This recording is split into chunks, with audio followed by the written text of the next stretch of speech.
Good morning. It's nice to see you all in the room, especially those of you who did not take the advice from the song and run away. Now, for those of you who cannot hear me speak, there's a reason for that. You're all sitting far too far back in the room. I would encourage as many of you as possible to come forward a little bit so you can at least make a little bit of eye contact with our three very distinguished panelists today. Thank you all for joining this session. Good to see some of you are coming forward. Thank you. Much appreciated. Thank you for joining us on this session to learn about some very timely topics and activities that are a big focus right now internationally, including at the International Association of Insurance Supervisors. As a founding member of the IAIS, the NAIC has commissioners, regulators, and NAIC staff engaged across all work streams, and this engagement is supported by our bilateral relationships. While we don't always agree with our international colleagues, ultimately we think our participation both improves outcomes and supports the work that we do here in the United States. As chair of the G Committee, the International Insurance Relations Committee, I thought that it would be good for this audience to hear from a few of our colleagues who are engaged in various ways internationally on behalf of U.S. Regulators. They're going to give us their insights into this work and the developments and how NAIC-affiliated regulators contribute to the process. Becky, Carrie, and Rashmi are active members of the International Association of Insurance Supervisors work streams that are increasingly a focus globally and here in the U.S. Carrie is going to update us on how key life insurance trends are being assessed internationally, including at the IAIS. Rashmi will be providing an overview of the various international implementation and assessment processes, as well as the role that U.S. state insurance regulators and the NAIC play in those activities. And last, Becky is going to show us all of the ways that insurance regulators can engage in and the value of supervisory cooperation and collaboration.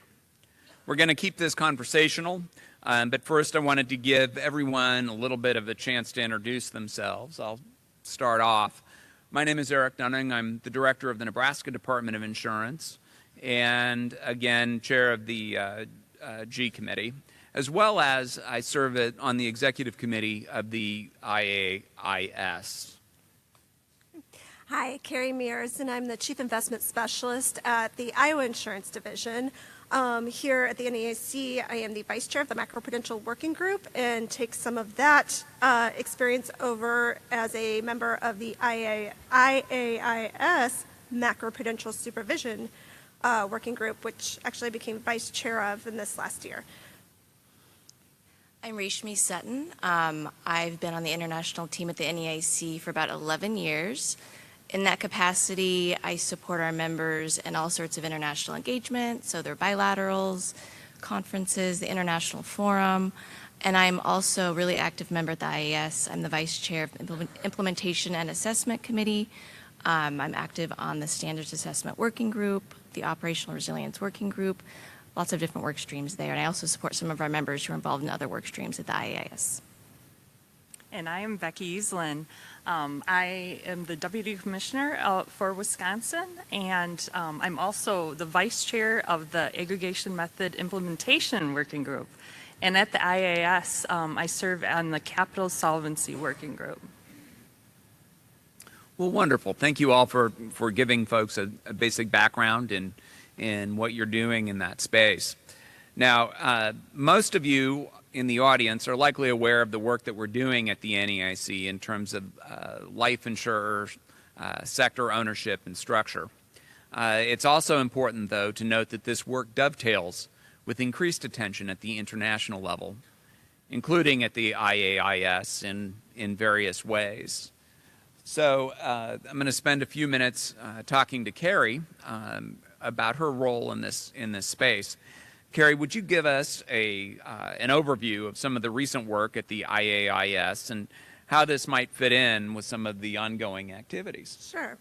So as I noted, I am a member of the Macroprudential Supervision Working Group, which has a sister working group called the Macroprudential Monitoring Working Group, and nobody can keep track of all these acronyms. It's worse than the U.S. And both of those report to the Macroprudential Committee. And really, all of that macroprudential wording is just trying to think about how insurers really contribute to broader systemic risk within the insurance industry as well as the financial sector as a whole, and trying to monitor that at a global level. And so one of the main activities out of this group is called the Global Monitoring Exercise.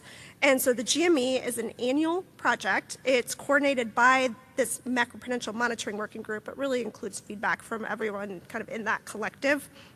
And what it does is, on an ongoing basis, collects information from various jurisdictions, the supervisory respondents to that exercise for a lot of data gathering, as well as from several selected insurers, mostly IAIGs, but there are some that are included that are not actually IAIGs, as well as identifies some strategic themes each year that it would like to collect information on, and analyze that information and put forth for further discussion as required. And so data and feedback is collected then from all of those groups and analyzed. And in the last year or two, one of the key themes that this group looked at was called structural shifts in the life insurance industry, and really highlighted two key activities that actually came out of the work done of our Macroprudential Working Group of the 13 considerations that we looked at several years ago related to some of the alternative asset managers that came into this space. And it was really related to how asset portfolios have shifted during that time and asset strategies, as well as the increased use of cross-border reinsurance. And so one of the initiatives that came out of that analysis was that the IAS should write an issues paper on this topic that really delved into both of those topics more thoroughly, gathering lots of information, having many different presenters come in and speak to the working groups to get more insight into these activities, really globally as well. So it's not just in the U.S. in that case, since this is an international group. And so that first issues paper was published earlier this year. It gets put out as a draft for a public consultation, similar to how we do kind of exposure drafts and comments here at the NAAC. Received lots and lots of comments, I think more comments than they've ever received on a paper before. And we've been spending this summer really working through those to enhance the paper for final publication later this fall. This year's GME has identified 3 new themes to really delve into: artificial intelligence, geopolitical fragmentation, which is a really just fancy way of saying, what are these tariffs and things like that doing to the global economy, and the impacts on insurers. And then really delving into private credit, specifically as that shift in insurer assets. So we're working on putting together some information around those. Again, had gathered feedback from the various insurer participants and the jurisdictions as part of that GMA exercise. And we'll publish that later this year in an annual report that's called the Global Insurance Market Report, or GMAR. So you might hear about GMAR a lot. So that's what highlights the outcomes of the GME, and that's where we'll have more information on those strategic themes. Well, thank you, Carrie, for that overview of what you've been working on. Given the ways that the IAIS is approaching the dynamics of the changing life insurance landscape and the differences that are existing between the jurisdictions, can you tell us about any differences of opinion or approach within the IAIS membership as this work moves forward? It's it can be tricky sometimes. Do you guys exchange blows? I have been known to get a little feisty on certain calls when I think people aren't necessarily delivering the message that they should be delivering from their various jurisdictions. But I think a lot of it really comes down to, obviously, we're all different, right? Our jurisdictions are different to begin with. We see this come across, which I'm sure will come out later, in assessments and everything like that. And so we do have to just deepen that mutual understanding of each other's jurisdictions and respect those differences. And I think coming out of cross-border reinsurance particularly, because that's when you have two jurisdictions really involved in trying to understand these drivers of movements of flows between them, that really, I think, came to the forefront. And so that was a fairly contentious conversation, but it actually has been very positive, I think, of these different jurisdictions coming forward and really trying to deepen that understanding of what those frameworks look like in other countries. One thing I've noticed I was going to note is just terminology can be a little tricky. We do operate everything in English, which is very fortunate for me since I only know English. I'm very respectful of these folks that maybe don't speak the best English, and that's because it's, their third or fourth language. So certainly do not hold that against them. I think it's amazing that they can converse in these, very strong technical fields in something that's not their native language. But terminology can come into play where we put some sort of meaning on something that perhaps they do not. And one of the ones I brought forth was best practices, right? We talk about best practices. We use that term a lot. I think we use it fairly loosely here in the U.S. I mean, clearly we mean for it to be a best practice, but it doesn't necessarily imply that there was just this rigorous assessment that went through and very clearly articulated that this practice is indeed the very best practice. And, there's no debate about that.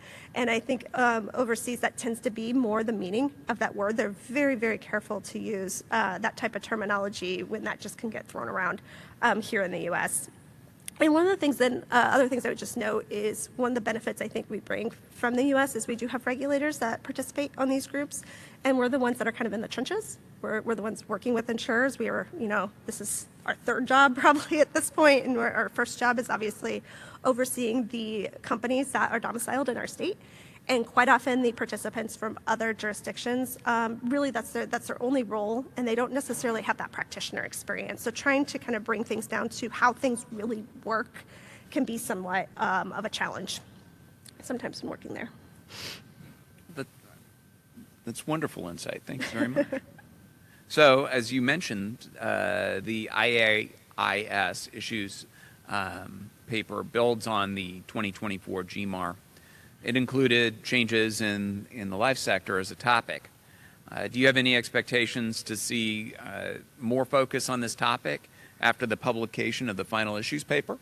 I think we'll continue to monitor these areas. I think these are two areas where we've just seen extensive implementation of various enhancements in the jurisdictions that are impacted. So they're very active spaces. So I mean, even for those of you that are hearing about, I think there's a SAP update, later here at the NEC, you hear about things that we're doing related to asset portfolios, related to reinsurance. So these are very active spaces. So I think there'll be a way to really monitor that going forward, but I don't foresee very specific to-dos coming out of that beyond the issuance of that paper. Obviously, there was private credit as a theme, as kind of a subset of that overall, what they called alternative assets, used in a slightly different flavor than what we would say in the U.S., but really, again, this shift in asset strategies.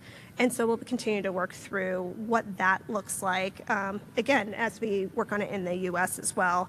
I think most of this will be less, again, of a to-do and just more continued education in these areas. Thank you. So are there tools within the holistic framework, such as the GME, that state regulators should develop a deeper appreciation or awareness of? Sure, yeah, and like I said, with all that GME, it takes really input from a lot of different areas. One of the biggest ones is affectionately known as the SWIM, or the sector-wide monitoring, and that's really prepared by our amazing staff here at the NEIC, including like Jim Bauer and that group, and Tim Neuheimer, that really try to take into account feedback from all the various groups that we have, all the various regulators, and say, here's kind of the what we're doing, or how we respond here from the U.S. And as I said, there's some things that are the same each year, some metrics that we're monitoring kind of from a quantitative standpoint, and then a lot of things that are really feedback to certain themes that are in place. And so since something gets into, again, that view that the practitioners, right, really can provide a lot of insight here, I just really encourage, as you see some of these teams come out and you're saying, wow, I know something about that. I know how we really look at that within our state and how we look at that with our insurers, to really provide that feedback so it can get incorporated into the SWIM.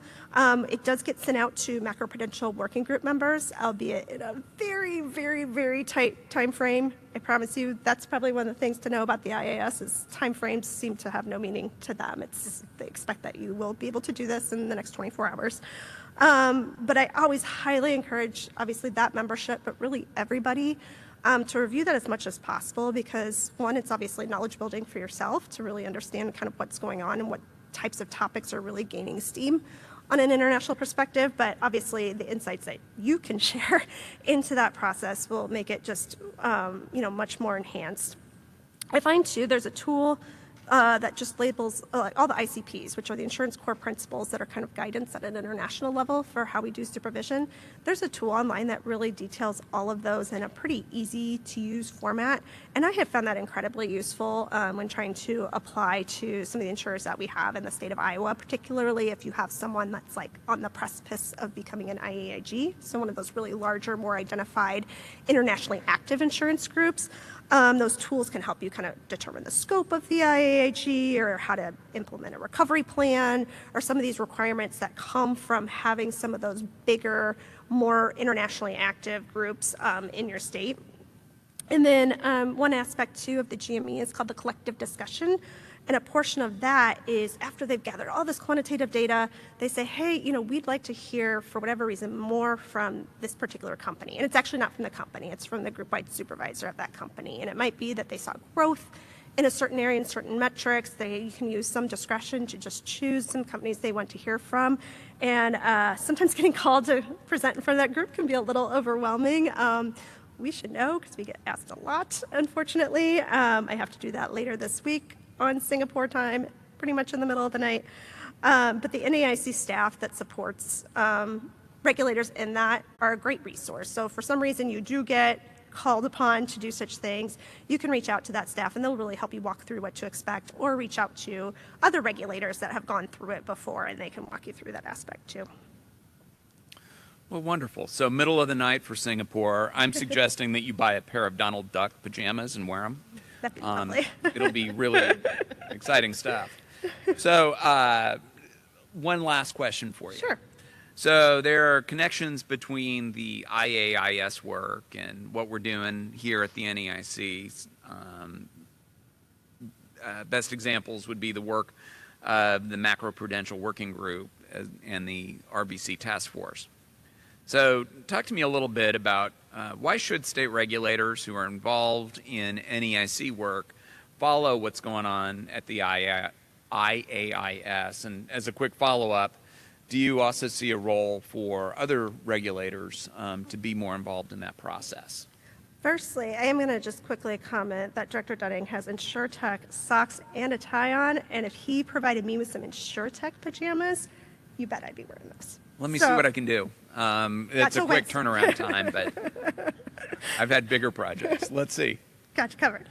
But yes, there can absolutely be a trickle-down effect kind of from discussions that happen at an international level, but honestly, because the U.S. is so great, obviously, I think there's a trickle-up effect. So the feedback that we can provide from all of our experience of working through all of our working groups and our task forces and our committees and really staying on top of issues is something that provides a tremendous amount of value to be able to provide that feedback on a global scale.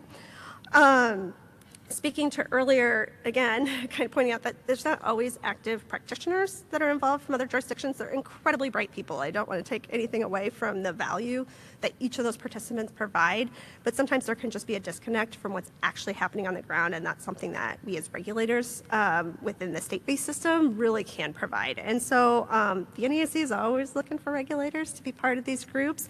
Sometimes you get to do 10 p.m. presentations in the middle of the night, so I know if you're really itching to do that, this is the place for you. But even if you're not a direct member of the group, one of the places you can do is join like the Macroprudential Working Group here in the NAIC to kind of really track what's going on, obviously via G Committee as well, because again, some of these things will ultimately make their way down to us, even after we put our own stamp within the U.S. of how we would implement certain aspects, which I don't want to get a little too far ahead into the implementation discussion that will happen next. But a good example, again, is that focus on asset-intensive reinsurance that came through the structural shifts. we were already well on our way of addressing these issues. We had so many work streams that were in place. We've made supervisory enhancements even in the last 6 months. So being able to bring that forth to that table and really spur on that discussion of how supervisory collaboration between jurisdictions has worked for us, some of the technical aspects of reviewing reinsurance transactions, and just that experience really helps shape that discussion. So that is something that, again, we as regulators can really provide a lot of value at that level. So if that's something that you are interested in and can kind of hear about the whole host of groups that we have here, I would just encourage you to reach out to the NAIC and kind of raise your hand to be involved. Carrie, thank you so very much for giving us that very thorough understanding of some of the work that you do. I know that I'm always grateful for that work, and I hear from my colleagues on a regular basis that about your participation as well. Thank you. So as we're going to move over to talk to Reshmi, as part of the IAIS strategic plan for 2025 to 29, there's quite a bit more emphasis on implementation and assessment activities. Reshmi, would you be willing to give us an overview of some of those activities and what those entail, and overnight phone calls and the whole 9 yards? Not so many overnight phone calls, lots of early morning. Early morning phone Lots All right. of early morning phone calls. Yes. So hopefully everybody likes acronyms, because a lot of the assessment work is governed by all of this slew of shorthand. So just starting at the top. So the peer review process, we call the PRP. This is the main type of assessment that the IAS conducts. It's open to all members. They're usually probably, I would say, 70 to 80 IAS jurisdiction members who participate. It's usually focused on one or more of the ICPs, the insurance core principles, and they take about 15 to 18 months to complete overall. There's a self-assessment that the participating jurisdictions fill out. Individual reports after that explain how the jurisdiction is currently meeting the standards, using the 4 ratings of observed, largely observed, partly observed, and not observed. And these 4 ratings are used throughout the IAS assessments and also the FSAP, which I'll talk about later. And then there's an aggregate report at the end of the whole thing describing overall observance trends. We usually have a handful of states participate in the assessments as a sample for the U.S., and NEIC staff, subject matter experts help to coordinate those responses to help the states that participate. Next, we have the targeted jurisdictional assessment of the holistic framework. We talk about the TJA. It refers to the assessment of implementation of the holistic framework that was adopted in 2019. There have been 2 tranches of TJAs. The first one was in 2022 with 10 jurisdictions. We participated as the U.S. The second is in its final stages right now and includes an additional 6 jurisdictions. At the conclusion of the first TJA at the end of 2022, the FSB decided to discontinue the GSI list in favor of the holistic framework, due in part to the overall strength of the assessment results of the TGA. There's some other things too, but the TGA was a big part of it. Next, we have the Member Assessment Program, the MAP for short. This takes an FSAP-like approach, which I'll describe what that is in a second.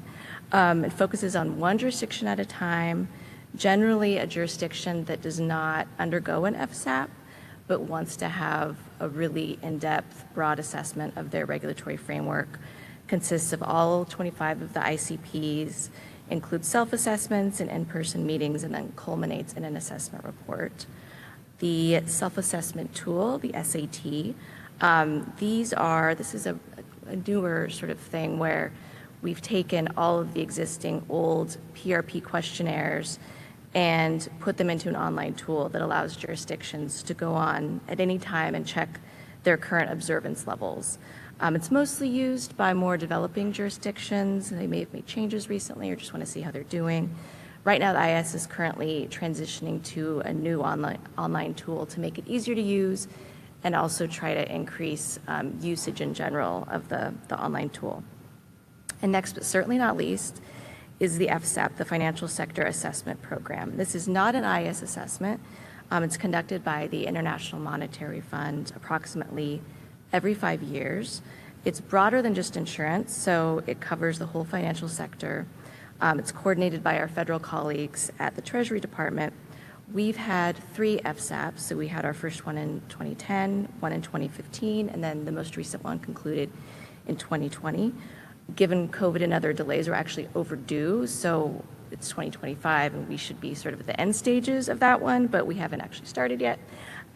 So some FSAPs include an assessment of all the ICPs with those 4 observance levels I mentioned, while others are more thematic and focus on all areas of regulation but don't have the observance ratings. Both involve a lot of work from state regulators involved in the process and NAIC staff. They generally consist of 2 missions, sort of a term of art. The first one focusing on general regulation in the ICPs, the other second mission, which is more focused on specific topics like resolution or climate. You've been busy. Yeah. Okay, so why do the people in this room care about the work that you've been doing? It's a great question. Well, first, they're not going away. So we're going to continue to do assessments. I mean, it really flows from the standard setting work, and there've been a lot of things over the past few years with the holistic framework, ComFrame, and the ICS, and now we're really in that implementation and assessment phase. And it's not just the insurance sector, so all the standard setters do this, and so it's definitely not going away.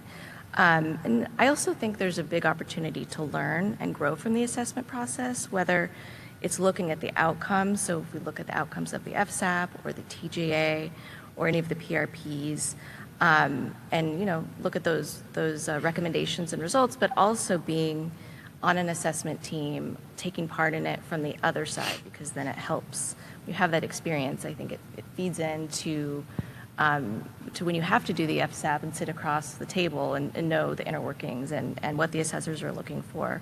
And of course, we look at the recommendations that come out with the assessment reports. We may not always agree with the comments or levels of observance that we receive, but there's still always something to learn. So, for example, with the TGA back in 2022, we did use it as an opportunity. We had discussions about, especially in the areas of resolution and recovery, and discussions here at the NAIC about, if there were ways that we can improve the tools for regulators regarding those 2 areas, resolution, recovery planning, and discussions that came out of that did end up coming out with new guidance to assist regulators. Another reason we should care is that some of these assessments are more outcomes focused than others. So we pull regulators in along with NAIC subject matter experts to complete the assessments. We want to put our best foot forward. So for example, with the FSAP, it results in public reports. And because it's broader than the insurance sector and it covers banking and securities and the overall health of the financial economy in the U.S., it ends up attracting a bit more attention. So even though it only happens every 5 years, when it does happen, it's out there. And so we want to make sure that the assessment team has all of the knowledge they need, and a lot of that, again, is pulling in regulators. So to your point, Carrie, I mean, NAIC staff helps to coordinate everything. We really need to have regulators involved. And often, the assessors have told us too, when they have those meetings with regulators and focus on the practice, they come away with a deeper understanding of how our system works. And finally, I think is a really important point, and sort of will flow into what Becky's going to talk about. These assessments are really important for a lot of our colleagues around the world, especially those with emerging and developing markets, because they're looking for that chance to have an outside perspective on their framework. They may be trying to enhance their risk-based supervision. They may be trying to have more transparency. They may be trying to get more funding even from their government. And so sometimes, they're doing these PRPs or apply to do an MAP because they, not that they want to point out a weakness, but they want to show their governments, hey, we have some room for improvement. And here's an objective report that shows that we have room to improve. So I think that's another good reason, just supervisory cooperation. And because it's meaningful to a lot of jurisdictions, I think it's important for us to participate as well. So to drill into some points you were making on that last answer, you've referred to pulling regulators into the process. So talk to me a little bit more. Let's go down one more layer into this question of how state regulators, as well as NEIC staff, have a chance to contribute to all of this assessment work. Yeah, and it depends on the assessment. So we know regulators, of course, have their day jobs. For the international team, it sort of is our day job to do all this work and support you guys, but also make sure that when regulators are involved in the process, that it's mutually beneficial. We want to coordinate things on the front end so that when regulators are involved, that we're making the best use of your time. Maybe not the midnight phone call, but sorry.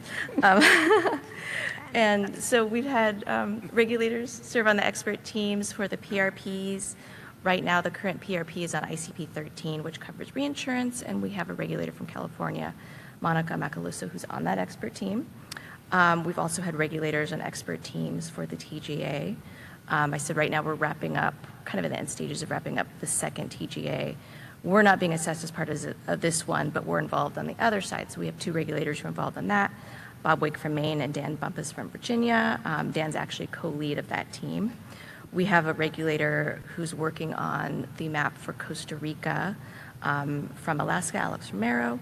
So he volunteered to be on that one. So we have a lot of regulator involvement, and we're always looking to have more regulators involved in the process. And then when we're on the other side being assessed, we pull regulators in. So for the more in-depth assessments like the FSAP and the TGA, where the second sort of in-depth part of that is the emphasis is on practice, it's important that we have regulators that can talk about how they conduct an exam, implement a model law, interact with their supervised insurers, things like that, just to show how everything's been put into practice.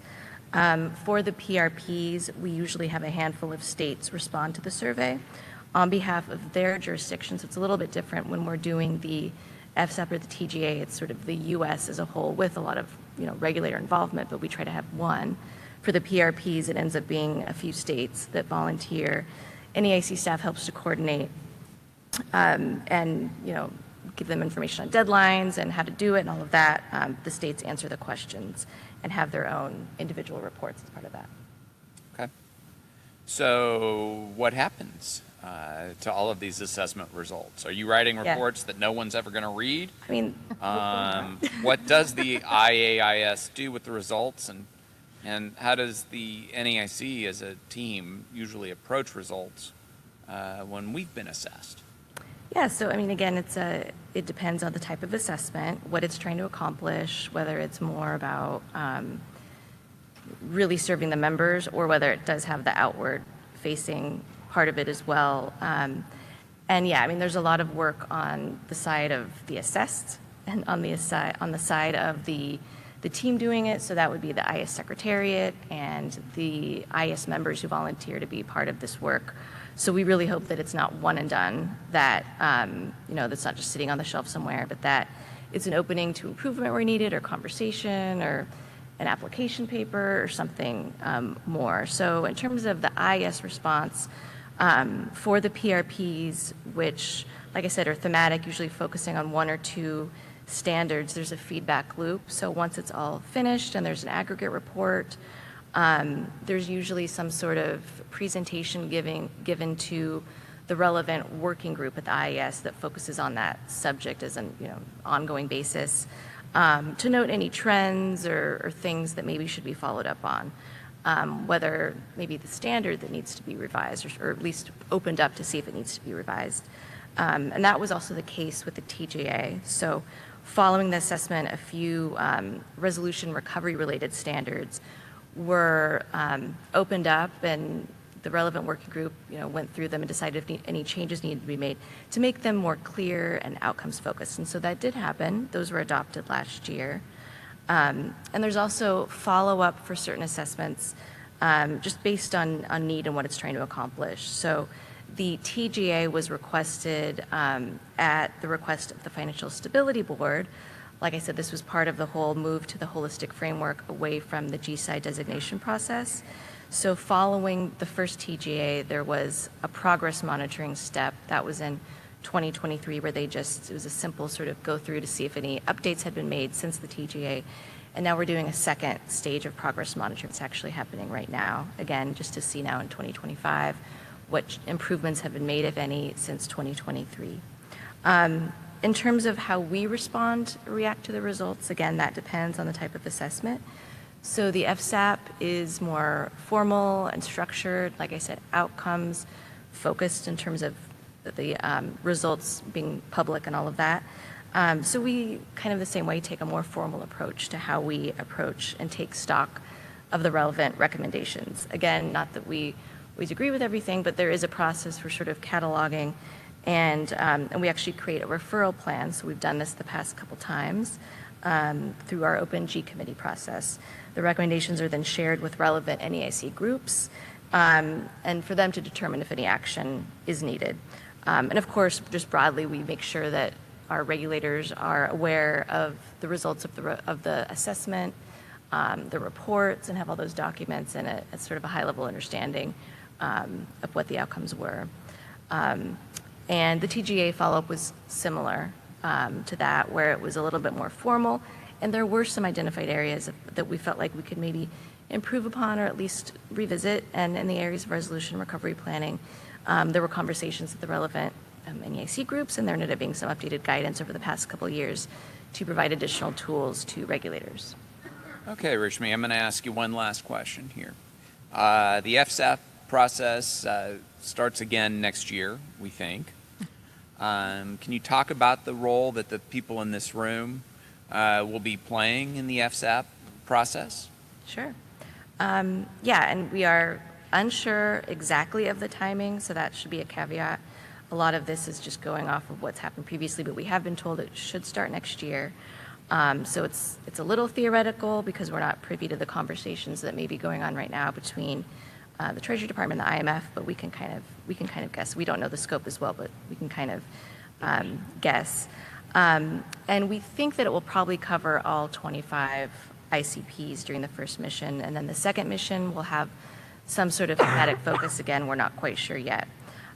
So given the formal nature of the FSAP, each sector, so insurance, banking, securities, et cetera, designates a lead point person to sort of be a face, I guess, if you will, of our representation. And it's a unique situation just because we don't have, it's not like one person in the agency. We've typically had the officers tap a lead non-commissioner regulator to serve in that role. For the past two FSAP, it's been a senior regulator from Nebraska who's done that and who's updated the G committee with the progress, because it's a long process, and then NEIC staff who helps to coordinate. So it's myself and my colleague Gita Timmerman. We're kind of, I would say, the main organizational point people. We support that lead regulator who's designated through the whole process, and that regulator helps review documents and just helps provide an additional layer of interface. We also have participation from a few other states. So when the IMF is meeting with the other agencies, they're mostly based in DC, and so they conduct a lot of their meetings in the DC area because it's kind of they're basically devoting a compact amount of time to this meeting, writing reports and all that. They like to keep those meetings within the Northeast. So historically, there have been a handful of states based in the Northeast, and partly that's also because a couple of these states have very large companies and former GSIs, so it makes sense. Other states have just been doing it for a while, and so it's like they have a lot of institutional knowledge on how this whole thing works, and so they've continued to do it. Again, not sure what's going to happen next year, so that's the caveat, but historically that's what's happened. They've also liked to meet with NEIC staff. I think they've come here, I think maybe a couple FSAPs ago, or the New York office or DC, but we help to coordinate that. Now with people being so familiar with WebEx and Zoom and all, there might be a virtual component, but at the end of the day, they like to have those in-person meetings because some of what they want to see are confidential documents and things like that. So, so there's an opportunity there for them to be right there in the same room.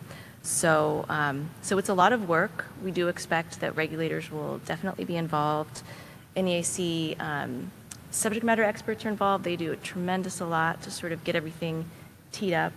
And like I said, we see our role as NEIC staff first is trying to protect the regulators' time as much as we can. make sure we have an early, clear understanding of deadlines. We try that, doesn't mean it always works, but we try.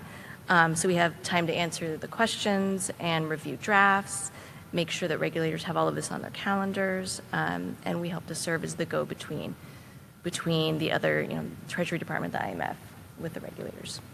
So out of all of that material, what I think I've heard you say is that Nebraska's led this the last couple times, and so we're looking for other volunteers. That was not the ask. Oh, sure. That if you want the ask to be that, sure. Yeah, that's kind of what I was thinking.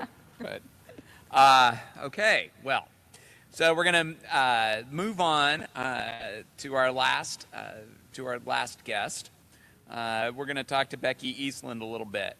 So one of the key aspects of our strategy and objectives of international engagement is about enhancing regulatory cooperation and collaboration. One of our key tools in this is the IAIS Multilateral Memorandum of Understanding. Yet another acronym for you, it's the MMOU. It was adopted in 2007 as a framework for global information exchange, and it allows closer cooperation between insurance regulators. The applicable insurance core principles are 3, which is information sharing and confidentiality requirements, and ICP 25, supervisory cooperation and collaboration. Currently, there are 86 signatories to that group. But only 22 of our 56 jurisdictions are signatories from the U.S. We have a couple of other states that are very close to becoming signatories, and we really hope to broaden that over the near term. So now that I've got off my pedestal on that, Becky, you've got like a really unique perspective as a state regulator, because when I met you, you were still working at the IAIS Secretariat, which is their essentially their staff office for several years.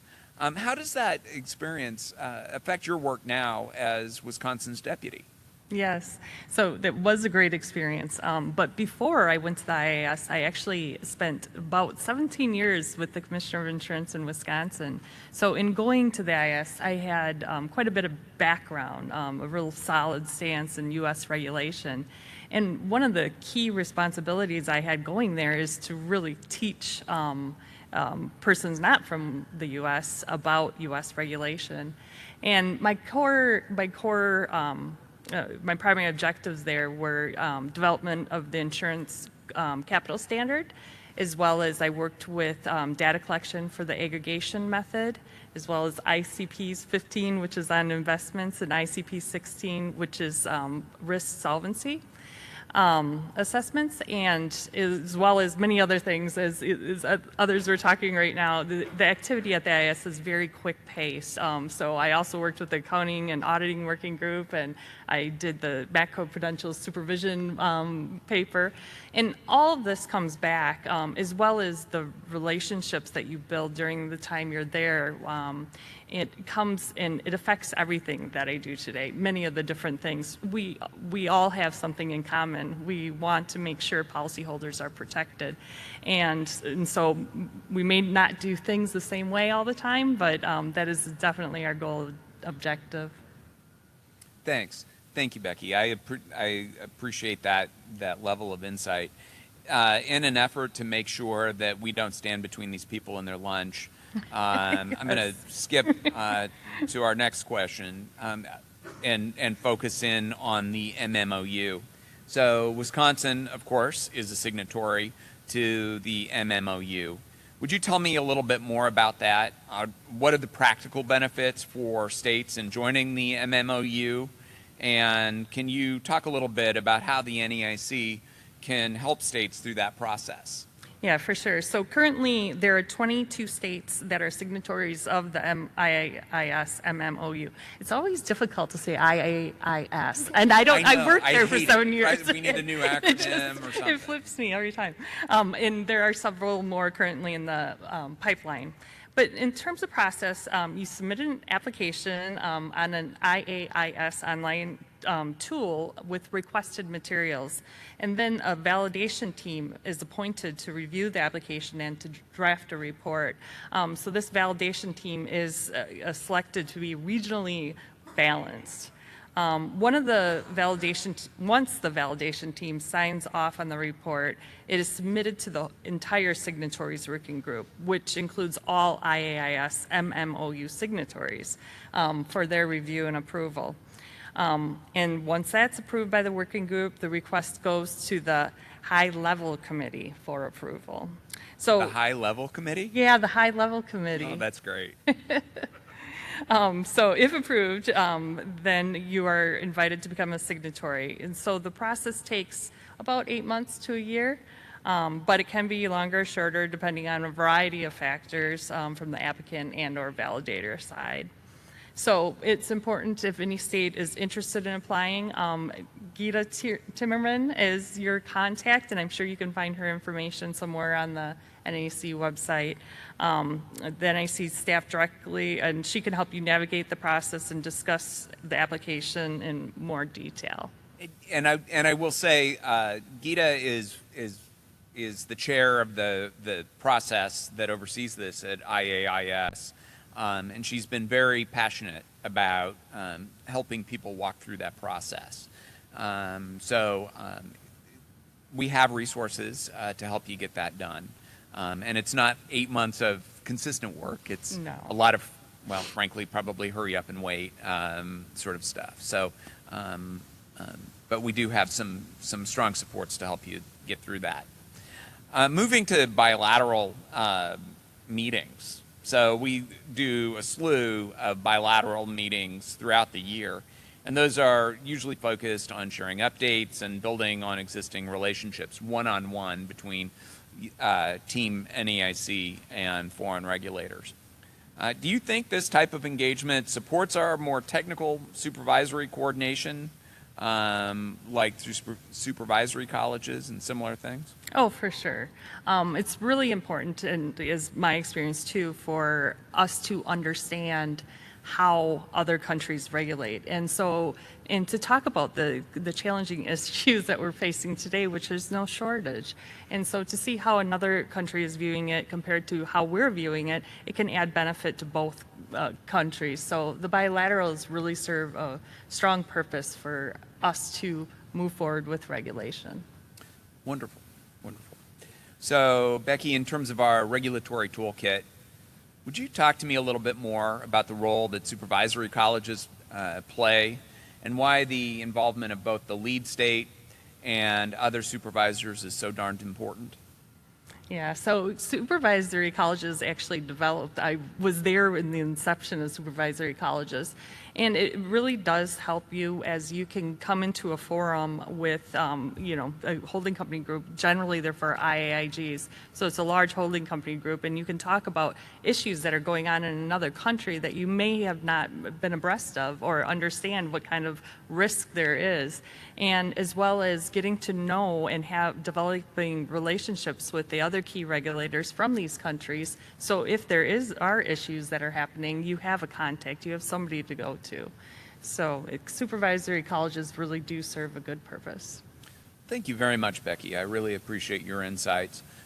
Clearly, your time at IAIS has helped you develop a really broad perspective on international insurance regulation.